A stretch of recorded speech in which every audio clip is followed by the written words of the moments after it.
하나님이 세상을 이처럼 사랑하사 독생자를 주셨으니 이는 그를 믿는 자마다 멸망하지 않고 영생을 얻게 하려 하심이라. 사랑의 하나님, 이 시간 모든 성도들이 마음과 뜻과 정성을 다하여 예배드리게 하심에 감사드립니다. 오늘은 총동원 주일로 예배드리며 우리를 구원하시고 영원한 생명의 삶으로 인도하시는 하나님의 은혜를 감사하며 예배합니다. 예배하신 말씀으로 우리의 영혼과 마음을 새롭게 하여 주옵소서. 오늘 주의 성전에 초대받으신 새신자들의 이름과 얼굴을 기억하여 주시고 주님의 사랑으로 축복하여 주옵소서. 예수 그리스도의 이름으로 간절히 기원하옵나이다. 아멘.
은혜로우신 주님, 주님께서는 나그네를 모른 척하지 않으시고 환대하십니다.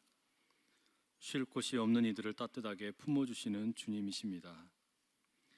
이 시간 광야같이 험한 세상에서 길손처럼 쉼을 얻지 못한 저희들이 주님 사랑을 그리워하며 나왔습니다. 나그네 같은 인생, 주님 앞에 서서 돌아보니 허물과 죄만 보입니다. 각자의 삶의 자리에 아쉬움만 가득합니다. 아름다운 인생의 향기는 사라지고 악취만 진동합니다. 내 욕심으로 살아가다가 하나님의 선명한 뜻을 무시했습니다. 마치 죽은 물고기가 물결을 따라 하염없이 흘러가듯 세상 풍조에 밀려 살아갔던 우리들입니다. 실패하고 넘어져서 일어서지 못했습니다. 주여, 이 시간 실패한 나그네들이 주님을 의지하오니 우리를 불쌍히 여겨 주시옵소서. 주님의 그늘 밑에 참된 쉼을 얻게 하옵소서. 이제 지난 한 주간을 돌아보며 하나님과 자신만 아는 죄를 침묵으로 고백합니다. 주여.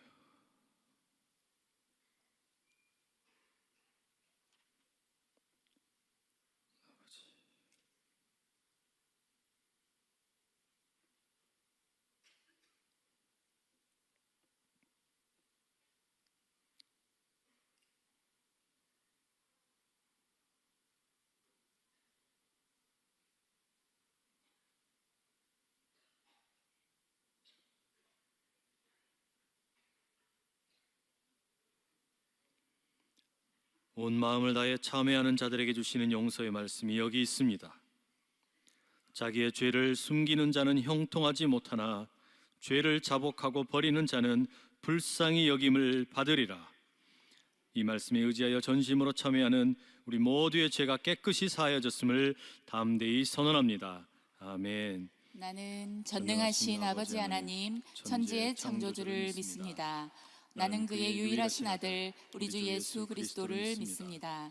그는 성령으로 잉태되어 동정녀 마리아에게서 나시고 본디오 빌라도에게 고난을 받아 십자가에 못 박혀 죽으시고 장사된 지 사흘 만에 죽은 자 가운데서 다시 살아나셨으며 하늘에 오르시어 전능하신 아버지 하나님 우편에 앉아 계시다가 거기로부터 살아있는 자와 죽은 자를 심판하러 오십니다.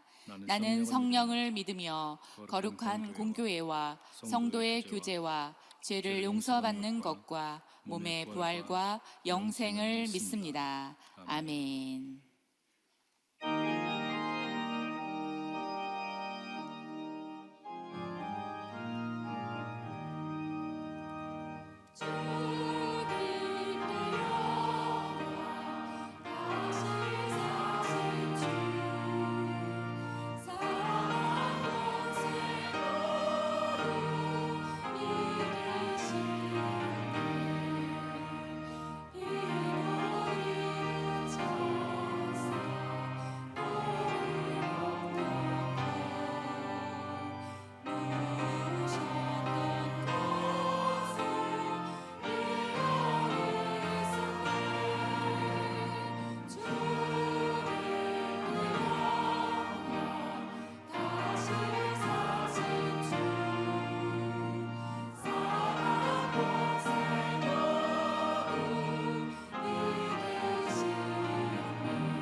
성시교독은 13번 시편 23편의 말씀입니다. 여호와는 나의 목자시니 그가 나를 푸른 풀밭에 누이시며 내 영혼을 소생시키시고 내가 사망의 음침한 골짜기로 다닐지라도 해를 두려워하지 않을 것은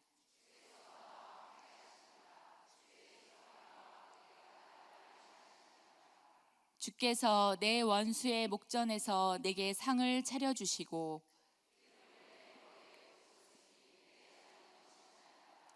내 평생의 선하심과 인자하심이 반드시 나를 따르리니 아멘.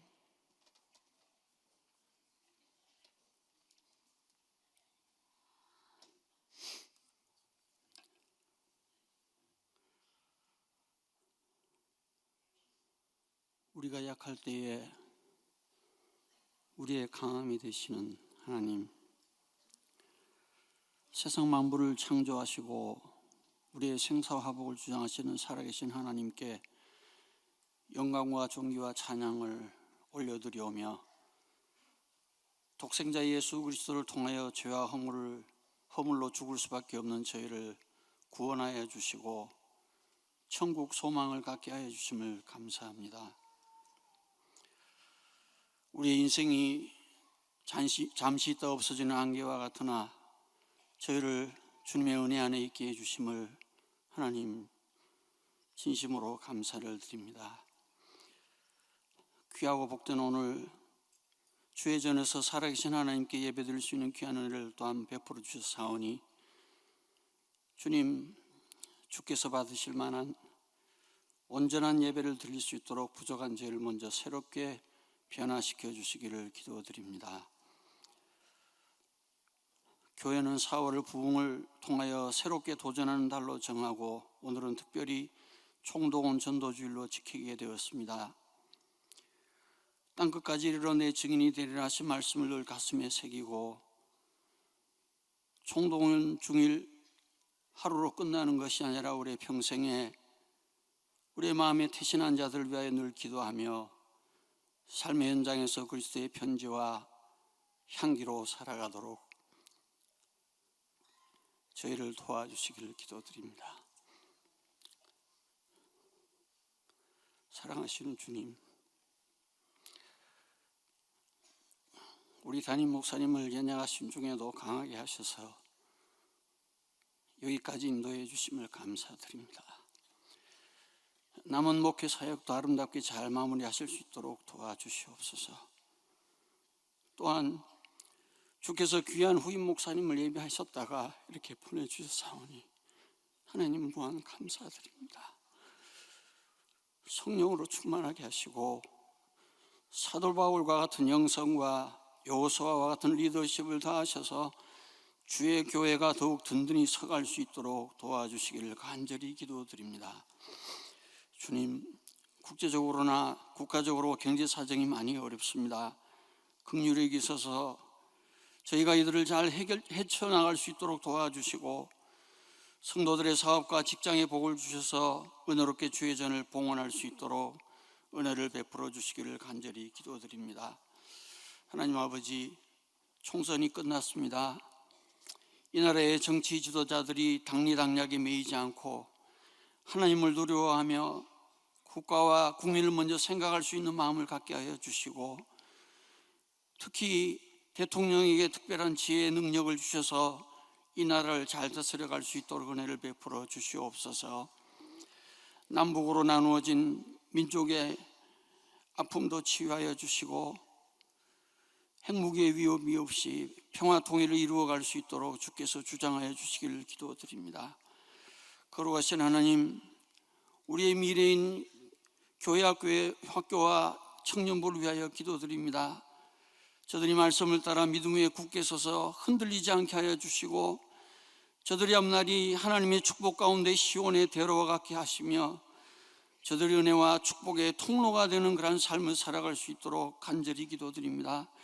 또한 이들을 가르치는 교사들에게도 은혜를 베푸셔서 성령의 감동으로 말씀을 바르게 잘 전할 수 있도록 도와주시옵소서.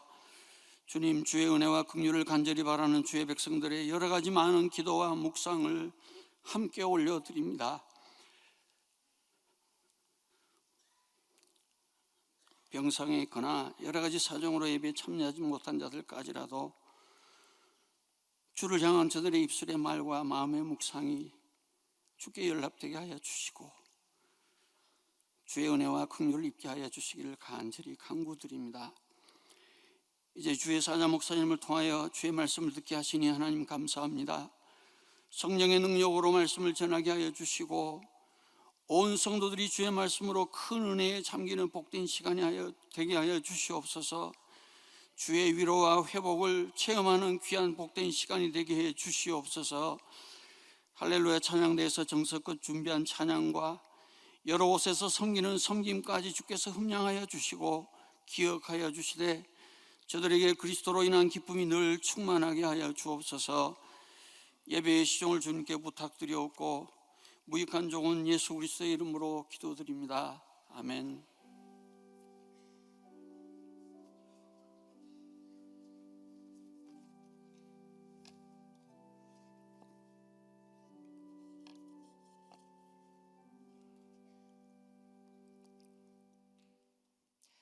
오늘 하나님이 주신 말씀은 요한복음 21장 15절에서 17절까지의 말씀입니다. 그들이 조반 먹은 후에 예수께서 시몬 베드로에게 이르시되 요한의 아들 시몬아 내가 이 사람들보다 나를 더 사랑하느냐 하시니 이르되 주님 그러하나이다. 내가 주님을 사랑하는 줄 주님께서 아시나이다 이르시되 내 어린 양을 먹이라 하시고 또 두 번째 이르시되 요한의 아들 시몬아 내가 나를 사랑하느냐 하시니 이르되 주님 그러하나이다. 내가 주님을 사랑하는 줄 주님께서 아시나이다. 이르시되 내 양을 치라 하시고 세 번째 이르시되 요한의 아들 시몬아 내가 나를 사랑하느냐 하시니 주께서 세 번째 내가 나를 사랑하느냐 하심으로 베드로가 근심하여 이르되 주님 모든 것을 아시오매 내가 주님을 사랑하는 줄을 주님께서 아시나이다. 예수께서 이르시되 내 양을 먹이라. 이 말씀은 살아계신 하나님의 말씀입니다. 아멘.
이제 부활을 살라 실패가 변하여라는 제목으로 허요한 후임 목사님께서 하나님의 말씀을 선포하시겠습니다.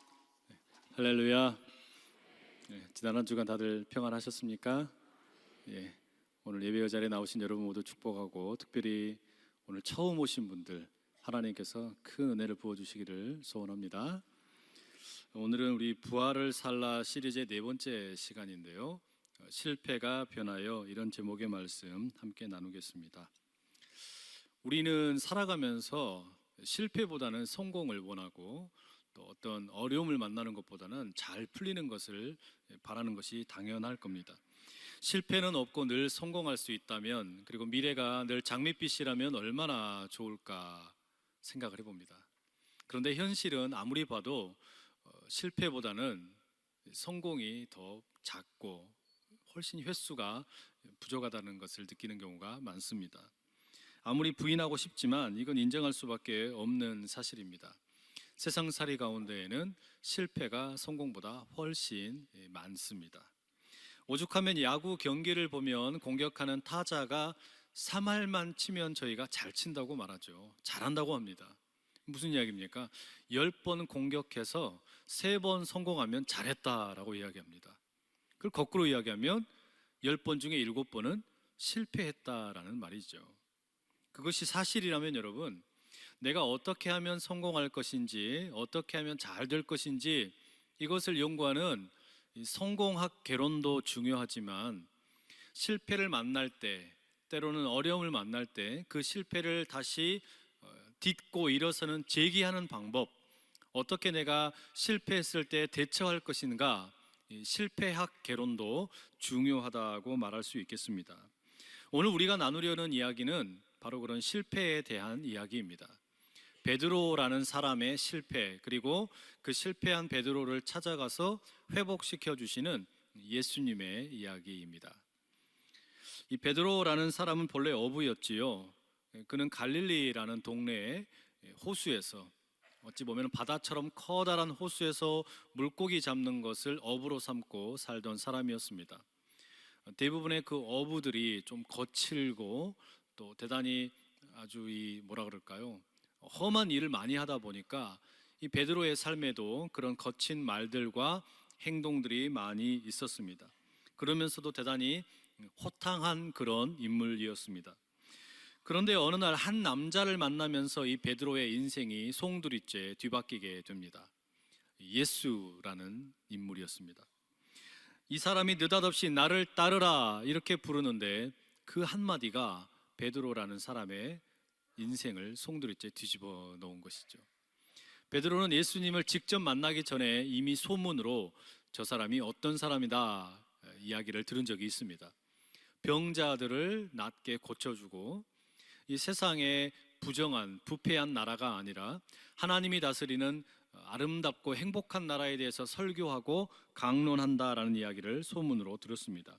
그런데 실제로 만나놓고 보니까 그 첫인상에 완전히 뿅 가서 감히 저항하지 못하고 베드로는 예수님을 따르게 됩니다. 자신에게는 전부나 다름없었던 그물과 배를 버려두고 예수님을 쫓아가게 됩니다. 그렇게 시작된 예수님과 함께하는 삶은 하루도 쉽지 않았습니다. 병을 고쳐달라고 찾아오는 사람들이 너무 많아서 그 예수님을 돕다 보니 매일 녹초가 되고, 또 예수님이 들려주시는 하나님 나라 이야기, 그 천국 이야기를 듣겠다고 몰려오는 그 무질서한 무리들을 질서 잡기 위해 노력하다 보니까 애를 먹기도 했습니다. 하지만 이 예수님과 함께하는 사역은 모든 일들이 기가 막힌 은혜였습니다. 병자가 낫고 또 하나님의 나라를 선포하면 사람들이 좌절하고 있다가도 웃습니다. 울다가도 웃고, 그리고 넘어져 있던 사람이 일으켜지고, 심지어는 따돌림을 당하던 사람이 용기를 얻고 물고기 2마리와 떡 5개로 5,000명을 먹이는 일들도 있었습니다. 죽었던 나사로라는 사람이 살아나는 일도 있었습니다. 베드로는 예수님의 가장 가까이에서 그분의 행동과 말을 접하게 되었습니다. 그리고 확신하게 되었습니다. 내가 이분을 따라다니면, 내가 이분과 함께하면 내 인생이 피겠구나. 내 인생이 장밋빛이 되겠구나, 그런 성공에 대한 확신이 있었습니다. 예수라는 이 한 남자에게 베드로는 마음을 완전히 빼앗긴 것이죠. 자신이 예수님과 함께 동행을 하게 되면 이제 언젠가 예수님이 이 나라의 정권을 재창출하게 될 때 자기도 뭔가 한 자리 근사하게 하게 될 것이라는 기대감이 있었습니다. 이스라엘을 지배하고 있던 로마라는 거대한 제국에 맞서서 힘있게 용기 있게 싸우는 자신의 모습을 그려보았습니다. 나도 그런 멋진 지도자가 되고 우리 집안을 일으켜 세우고 위대한 인물이 될 수 있겠다, 그런 기대감이 베드로에게는 있었습니다. 그런 이유 때문에, 그 꿈을 위해서, 그 미래에 대한 계획 때문에 베드로는 예수님의 제자가 되었고 수제자가 되어서 열심히 충성을 다했습니다. 그런데 이 베드로의 계획은 물거품이 되고 말았습니다. 왜냐하면 자신이 따르던 그 예수님이 자기가 기대했던 것과 다른 이야기를 하기 시작했기 때문입니다. 예수님은 이스라엘 나라의 임금이 되는 데는 관심이 없고 오히려 예루살렘이라는 그 수도에 들어가서 정치, 종교 지도자들에 의해서 고난을 당하고 십자가에 달려 죽을 것이라고 이야기를 합니다. 그리고 3일 후에 다시 살아날 것이라는 괴상한 이야기를 들려줍니다. 베드로는 너무 당황해서 그 자리에서 소리를 지르며 화를 냈습니다. 예수님, 지금 무슨 말씀하시는 겁니까? 그런 말도 되지 않는 이야기 하지 마십시오. 그런 일은 절대 일어나지 않도록 제가 다 앞에서 해결하겠습니다. 겁내지 마십시오. 그랬더니 예수님은 그 베드로에게 사탄아 물러가라, 이렇게 핀잔을 주고 화를 내셨습니다. 그리고 예루살렘 성에 들어가신 후에 어느 날 늦은 밤이었습니다. 그날 밤 군인들이 자신을 찾아와서 자기를 잡아가고 제자들은 모두 다 자신을 떠날 것이라고 예수님이 말씀하셨습니다. 성질급한 베드로는 이번에도 소리 높여서 외쳤습니다. 주님, 다른 사람들이 다 예수님을 떠나고 버려도 나는 결단코 예수님을 부인하지도 않고 떠나지도 않을 겁니다. 나를 뭘로 보고 그렇게 얘기합니까? 자신만만하게 이야기했죠. 그러나 예수님은 오늘 밤 닭이 울기 전에 네가 나를 3번 부인할 것이다, 베드로에게 말씀하셨습니다. 그날 밤은 베드로에게 잊을 수 없는 밤이었습니다. 정말로 군인들이 찾아왔고 칼을 들고 창을 들고 예수님을 잡아갔습니다. 잡혀가는 예수님을 바라보며 제자들은 모두 다 혼비백산, 조금 전의 상황은 다 잊어버리고 흩어져 도망가게 되었습니다. 베드로는 그 와중에 예수님에게 무슨 일이 벌어지는지 궁금해서 예수님이 끌려가신 대제사장 가야바라는 사람의 집에 몰래 숨어 들어갔습니다. 재판의 상황이 점점 예수님께 불리해지자 베드로가 두려워지고 겁이 났습니다. 그래서 점점점 뒤로 물러나기 시작을 했죠. 그런데 처음에는 한 여인이, 그리고 나중에는 여러 사람이 베드로에게 찾아와서 추궁을 합니다. 너도 갈릴리 사람이다. 예수와 함께 있던 작자로구나. 너도 그 도당이로다. 당황한 베드로는 처음에는 부인했고, 두 번째는 맹세하여 부인했고, 세 번째는 저주하며 맹세했습니다. 저주했다라는 말은 문법적으로 보면 자기 자신을 저주했다라는 말입니다. 내가 지금 하고 있는 이 부인한 것이 거짓말이라면 내가 신에게 저주를 받아도 좋다, 그렇게 맹세하고 저주했습니다. 그렇게 단호하게 나는 예수라는 사람을 모른다라고 부인할 때 닭이 울었죠. 닭의 울음소리를 듣고 베드로는 자신의 그 실패와 그 너무나 나약함 앞에서 좌절하여 밖으로 나가 통곡하고 말았습니다. 그리고 3일이 지났습니다. 안식일을 지낸 후 첫 번째 날이었는데, 이른 아침에 막달라 마리아라는 여인이 그 예수님이 묻혀 있는 무덤으로 달려갔습니다. 무덤 앞을 막아놓고 있던 돌은 어느새 굴려져 있었고, 당황한 마리아가 마을로 내려가 베드로에게 이야기했습니다. 베드로는 급히 무덤으로 달려가서 예수님의 무덤이 비어 있는 것을 확인했습니다. 그러나 베드로는 아무 말도 하지 않았습니다. 그리고 그날 밤에 제자들에게 예수님이 직접 나타나셨습니다. 손과 옆구리에 남아있는 상처를 다 보여주셨습니다. 그러나 베드로는 아무 말도 하지 않았습니다. 예수님께서 오셨을 때 도마라는 제자는 그때 없었습니다. 도마는 예수님의 몸을 내가 직접 만져보지 않고는 예수님이 부활했다는 걸 믿지 않겠다 이야기했습니다. 8일 후에 정말로 예수님이 찾아오셔서 도마에게 상처난 몸을 보여주셨고 만져보라고 하셨죠. 그러자 도마는 나의 주님이시요 나의 하나님이라고 위대한 신앙을 고백합니다. 그러나 수제자 베드로는 아무 말도 하지 않았습니다.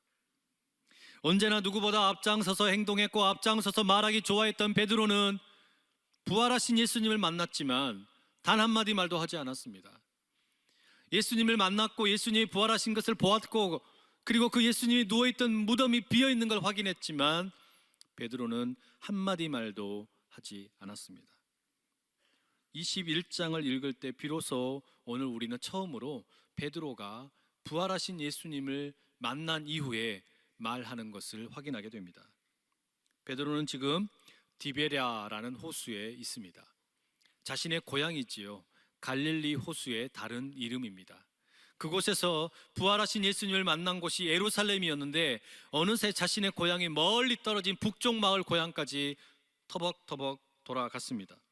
그리고 남기는 첫 번째 말이 무엇이었냐? 우리가 읽지 않았지만 21장 3절에 이렇게 기록되어 있습니다. 나는 물고기 잡으러 가노라. 부활하신 예수님을 만났지만 나는 예전에 하던 일 그대로 하러 물고기나 잡으러 돌아가야겠다. 왜 그랬을까요?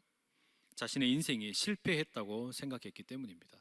예수를 따라다녔던 지난 시간이 너무나 허비되었고 내 모든 계획도 무너졌고 희망도 꿈도 다 사라져버렸으니 나는 이제 그저 예전에 하던 대로 물고기나 잡아야겠다. 베드로는 그렇게 탄식을 하며 첫 번째 말을 남겼습니다. 자신의 인생이 실패했고 또 예수님을 부인했다라는 죄책감 때문에 수치심 때문에 감히 예수님을 만났으면서도 아무런 반응을 하지 못한 채 물고기나 잡으러 가겠다는 것이 그가 할 수 있는 최선의 말이었습니다.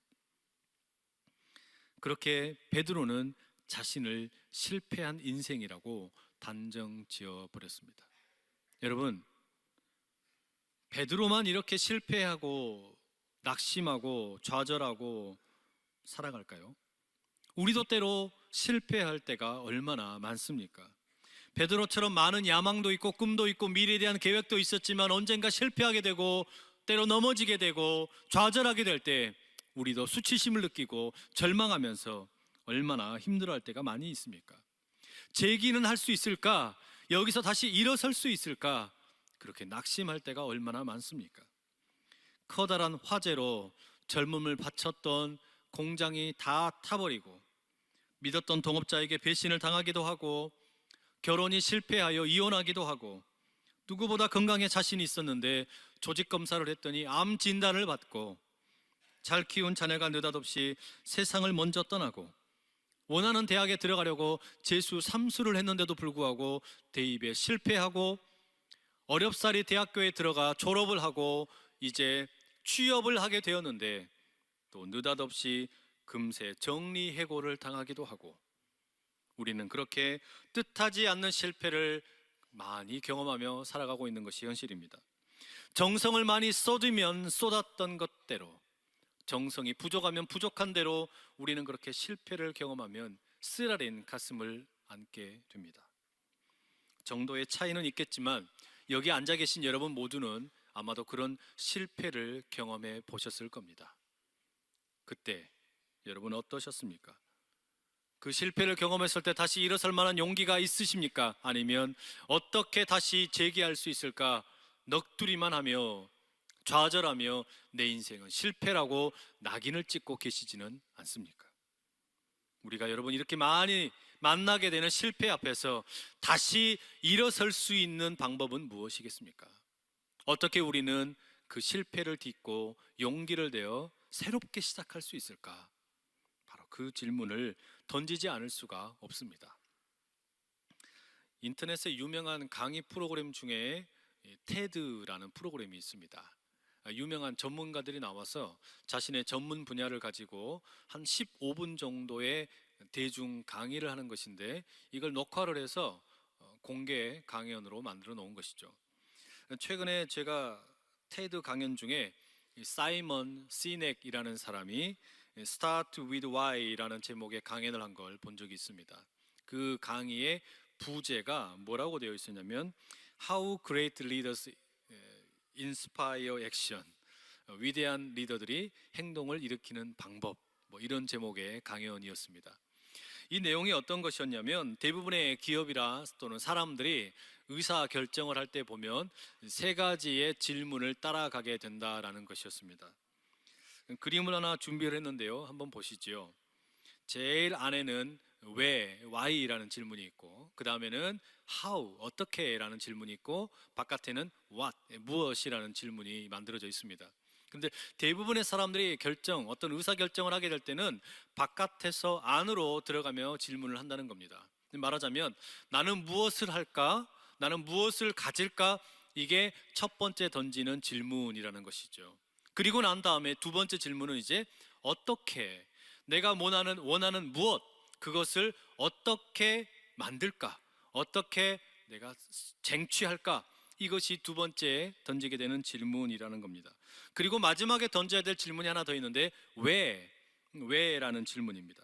그런데 대부분의 경우에 사람들은 이 왜라는 질문에는 관심을 기울이지 않는다라는 말입니다. 예를 들어보면 컴퓨터 회사가 하나 있다고 생각을 해보시죠. 자, 컴퓨터 회사가 컴퓨터를 만들어 팔려고 그럽니다. 그러면 먼저 회사는 무엇을 만들까 질문하게 되겠죠. 그리고 그것을 스스로 대답을 구합니다. 우리는 좋은 컴퓨터를 만들자. 우리는 훌륭한 컴퓨터를 만들자. 이게 첫 번째 질문이 됩니다.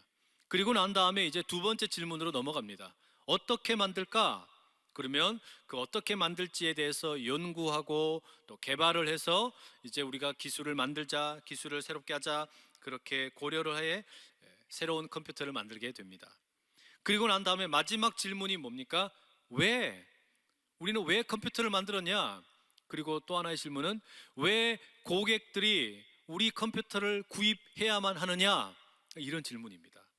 그런데 마지막 질문에 대해서 별로 중요하게 생각하지 않는다라는 말이죠.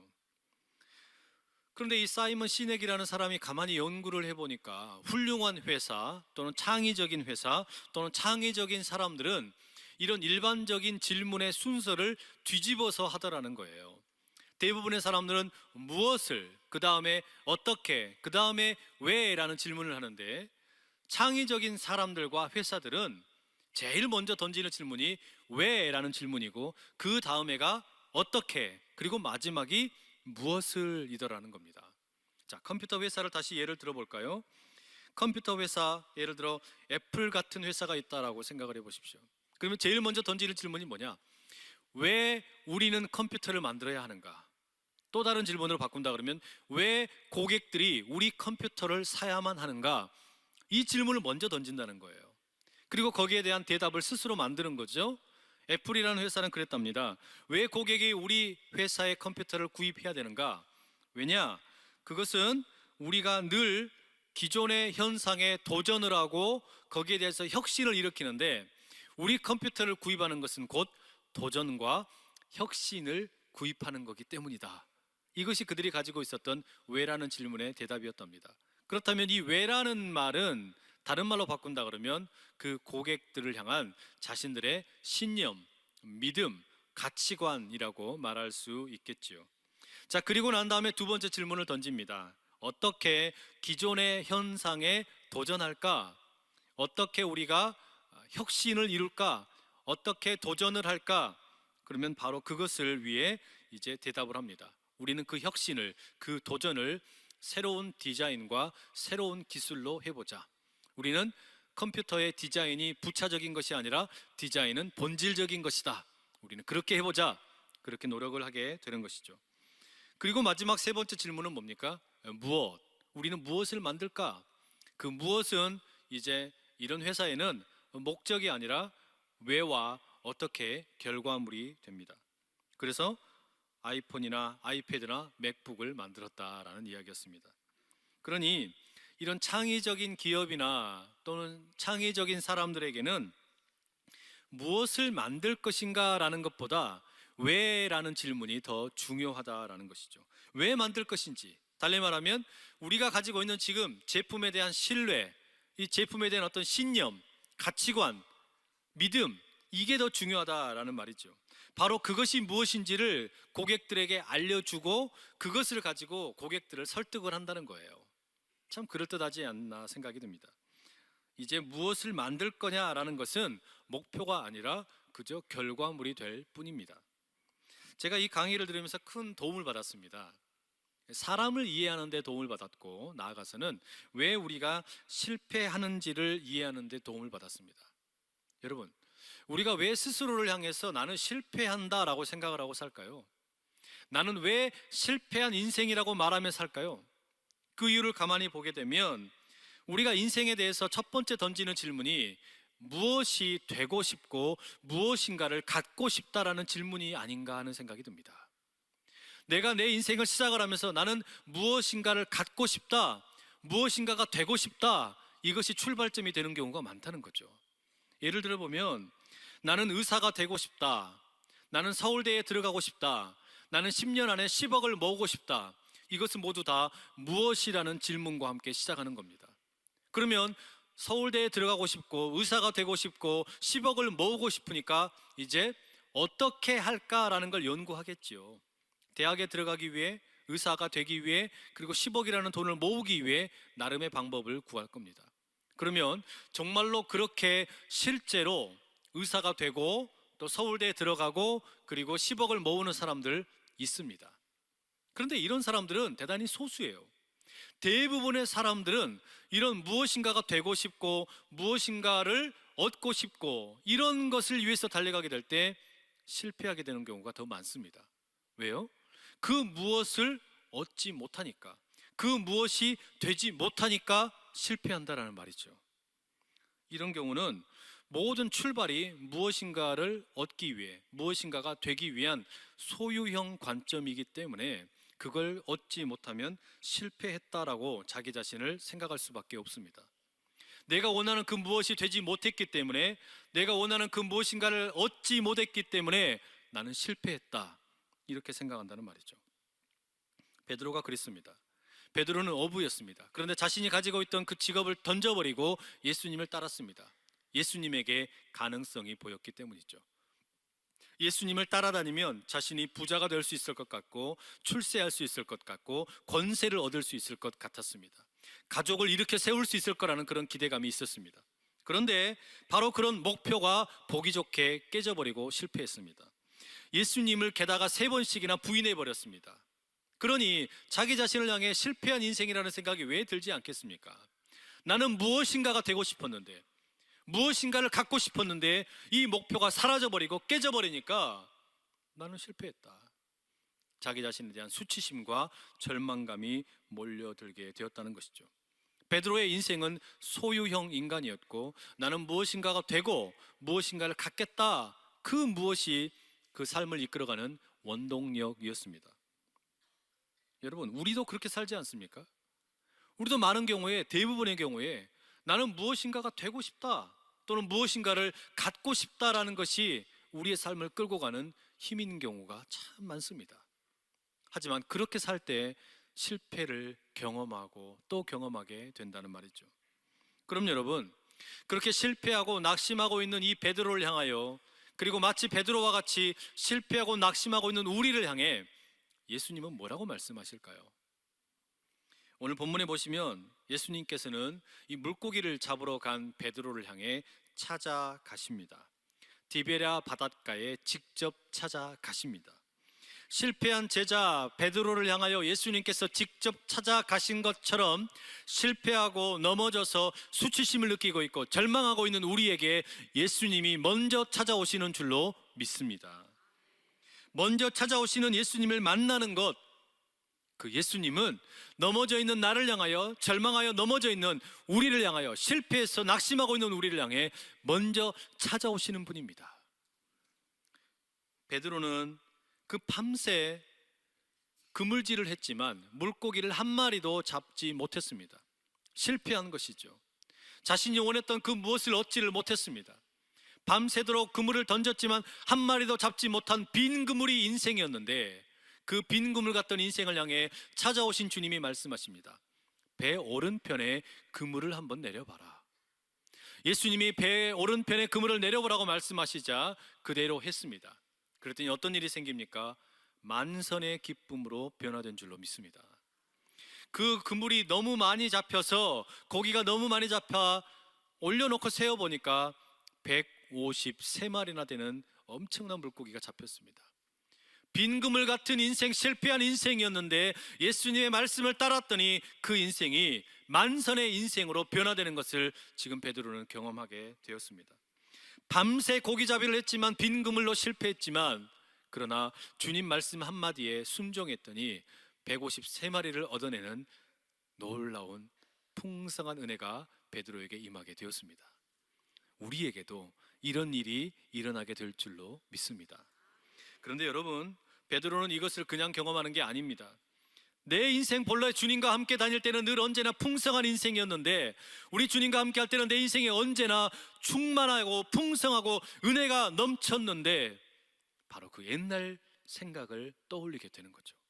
가나 혼인잔치를 떠올려 보니 물이 변하여 포도주가 된 것이 6항아리였고, 오병이어를 떠올려 보니 그 물고기 2마리와 떡 5개를 가지고 5,000명이 넘는 이 사람들을 먹였고, 이런 일들이 예수님과 함께 할 때는 언제나 가득했는데, 내 인생이 빈 그물 같은 인생이었지만 주님과 함께 할 때는 언제나 만선의 인생으로 변화되는 것이 주님과 함께 하는 것이었는데, 실패했다고 느끼고 좌절했다고 느끼고 있던 그 베드로에게 주님이 찾아가셨습니다. 그리고 아침 식사를 함께 한 후에 이제 본격적으로 예수님이 베드로를 향하여 이렇게 물으십니다. 베드로야, 네가 이 사람들보다 나를 더 사랑하느냐? 예, 주님, 제가 다른 누구보다 주님을 사랑합니다. 베드로야, 네가 나를 사랑하느냐? 주님, 그렇습니다. 제가 주님을 사랑하는 거 주님이 잘 아십니다. 베드로야, 네가 나를 사랑하느냐? 주님, 모든 것을 아시지 않습니까? 제가 주님을 사랑합니다.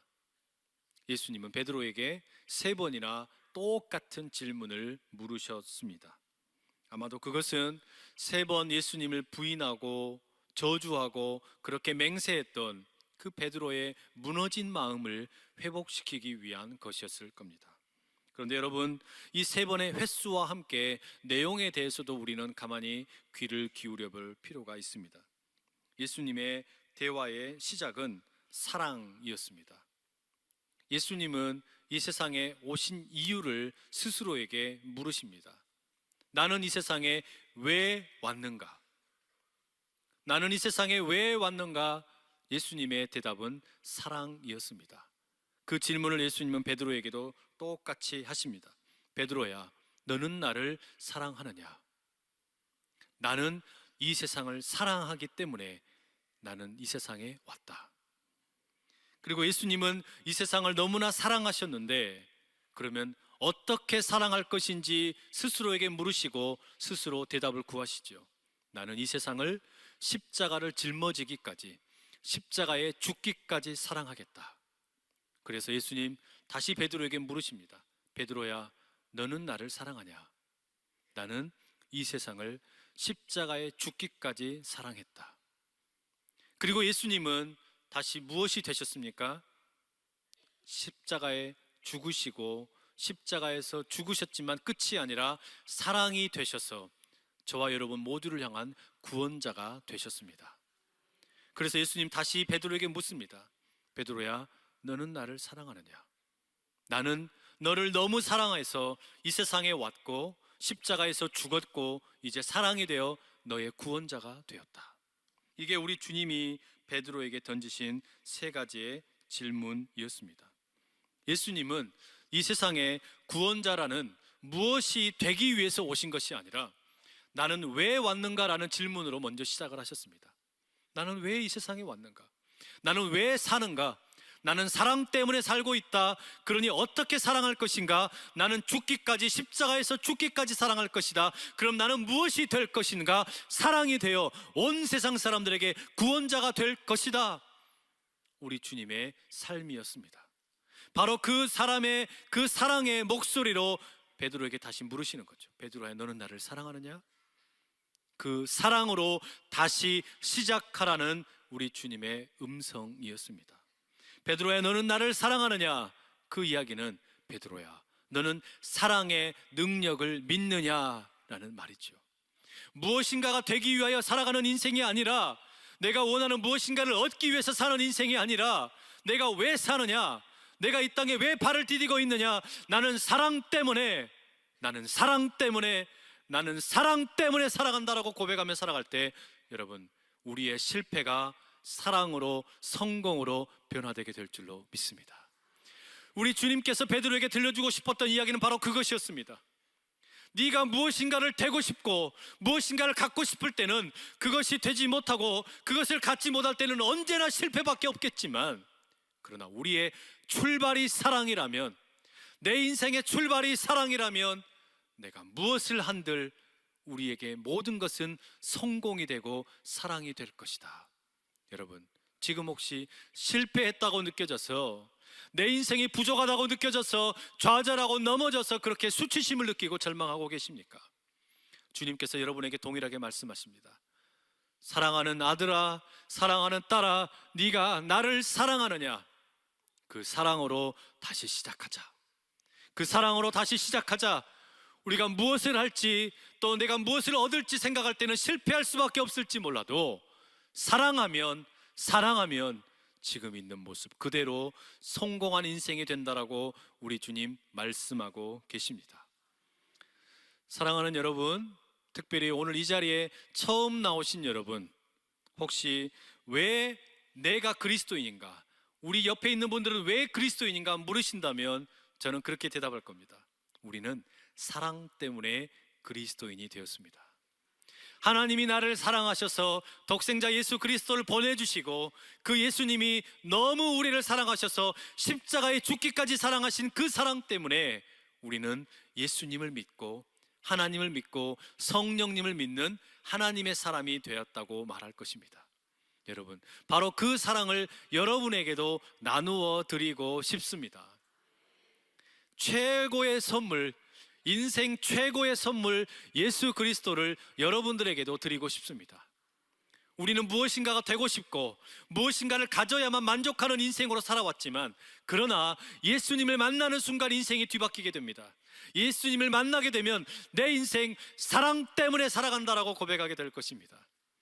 무엇인가가 있기 때문에 행복한 것이 아니고, 무엇인가가 되었기 때문에 행복한 것이 아니라, 사랑 때문에, 나를 사랑하는 가족이 있고 나를 사랑해주는 동료가 있고 나를 사랑해주는 하나님이 계시기 때문에 행복하다고 말할 수 있는 인생이 이제 여러분에게 열리게 될 것입니다.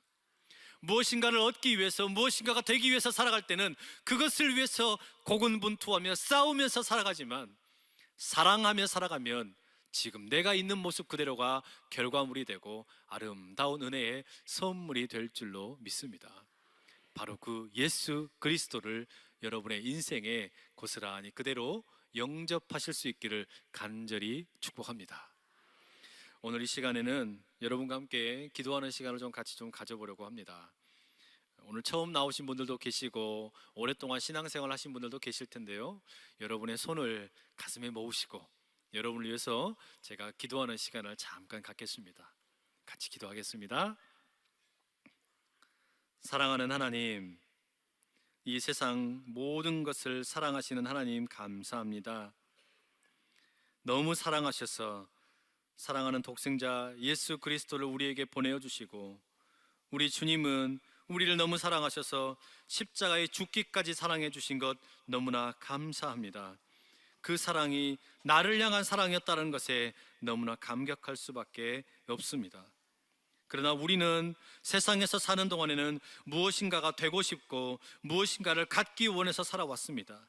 그런데 그것이 되지 못하고 갖지 못할 때 우리는 스스로를 실패자라고 낙인 찍고 그렇게 좌절하며 절망하며 살았습니다.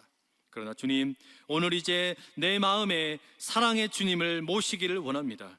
사랑의 주님을 있는 그대로 받아들이고 사랑으로 살아가기 원하오니 주여 내게 오셔서 나를 다스려 주시옵소서. 내게 오셔서 나의 주인이 되어 주시고 내 인생을 마음껏 이끌어 주시옵소서. 사랑 그 자체이신 예수님 귀하신 이름으로 기도합니다. 아멘. 이 시간은 이세희 집사님, 박순기 청년, 정태준 청년 특송하실 때에 준비하신 예물을 하나님께 드리겠습니다.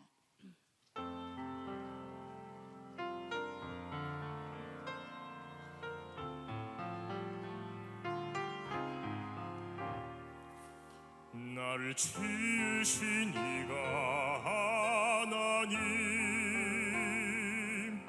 나를 부르신 이가 하나님, 나를 보내신 이도 하나님, 나의 나 된 것은 다 하나님 은혜라. 나의 달려갈 길 다 가도록, 나의 마지막 호흡 다하도록, 나로 그 십자가 품게 하시니, 나의 나 된 것은 다 하나님 은혜라. 한량없는 은혜, 갚을 길 없는 은혜, 내 삶을 에워싸니 하나님의 은혜. 나 주저없이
그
작가들의 귀한 찬양 감사합니다. 격려의 박수 다시 한번 보내주시죠. 네.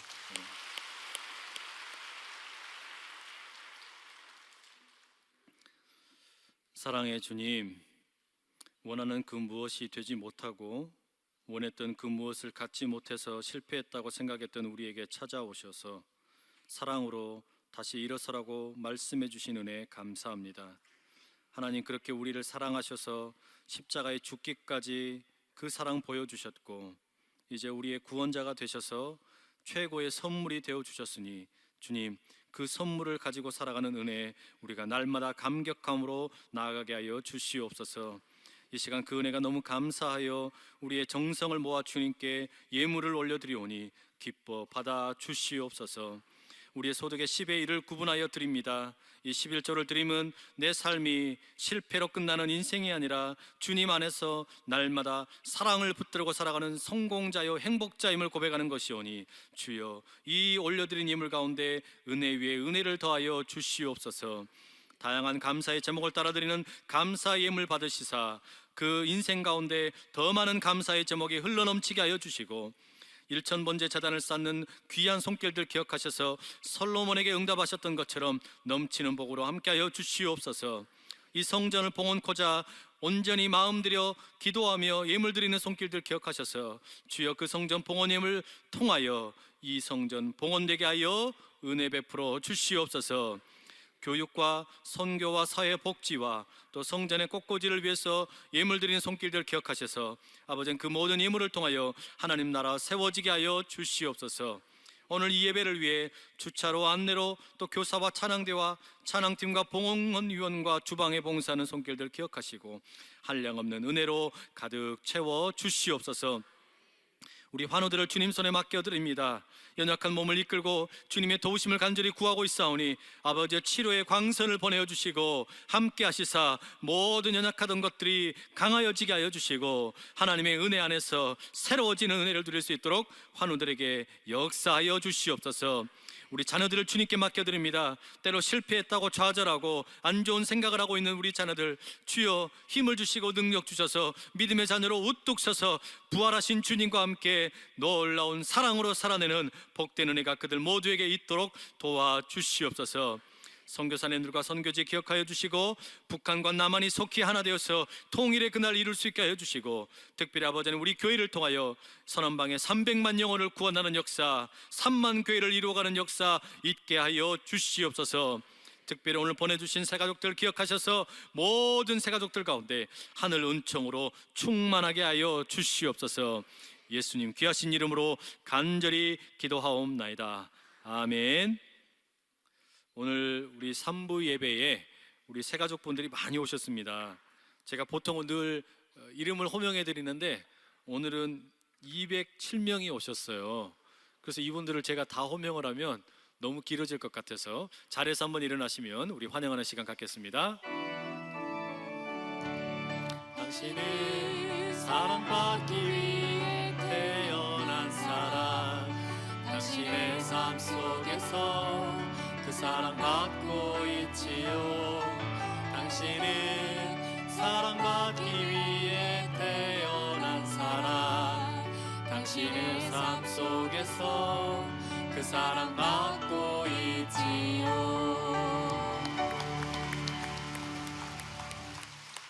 네, 잘 오셨습니다. 편하게 앉으시고요. 우리 여기 정면에 걸려있는 휘장 내용에 있는 것처럼 인생의 방황은 우리 하나님을 만나면 끝나고 신앙의 방황은 건강한 교회를 만나면 끝나는 줄로 믿습니다. 사랑의 하나님께서 여러분 한 분 한 분 찾아가셔서 만나주시고 그 사랑으로 혹여 실패와 어려움을 만났다면 이겨낼 수 있는 능력 주시기를 소원합니다. 우리 옆에 있는 분들과 한번 인사하시죠. 당신의 실패는 사랑으로 바뀔 것입니다. 예. 이제 우리 저와 우리 목사님 또 우리 장로님께도 한번 해주시겠어요? 예, 감사합니다. 하나님께 박수 올려드리고요. 오늘 저녁에는 드림싱어즈 정기 연주회도 있습니다. 오늘 오신 분들 모두 환영하고요. 함께하는 복된 주일 저녁 예배 되기를 소원합니다. 다 함께 일어나시겠습니다.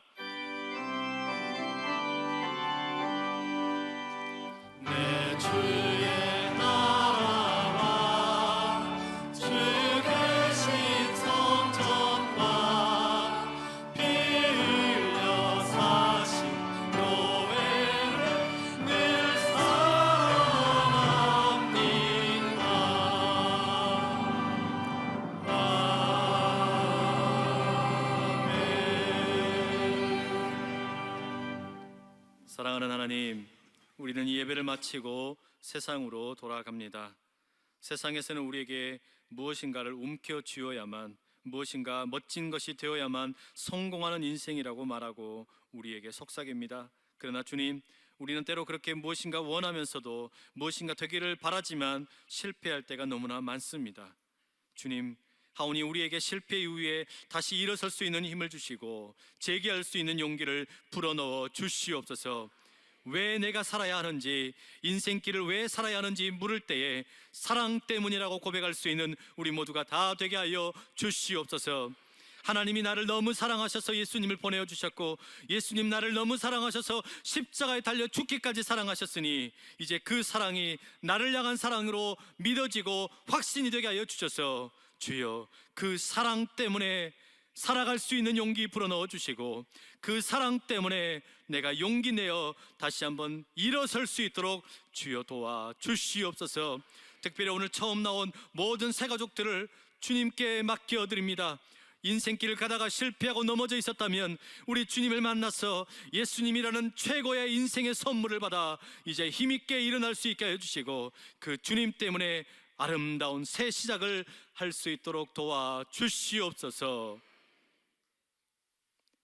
이제는 우리 주 예수 그리스도의 은혜와 하나님의 크고도 놀라우신 사랑과 성령님의 교통하심이 무엇인가가 되기 위하여, 무엇인가를 갖기 위하여 살아가는 인생이 아니라 나는 사랑 때문에 살아갑니다, 예수 그리스도를 영접하고 살아갑니다, 주님 때문에 살아갑니다 고백하며 나가는 여기 함께 모인 모든 예배자들 위해, 특별히 처음 나오신 모든 새가족들 위해 이제로부터 영원토록 함께 하시기를 간절히 축원하옵나이다.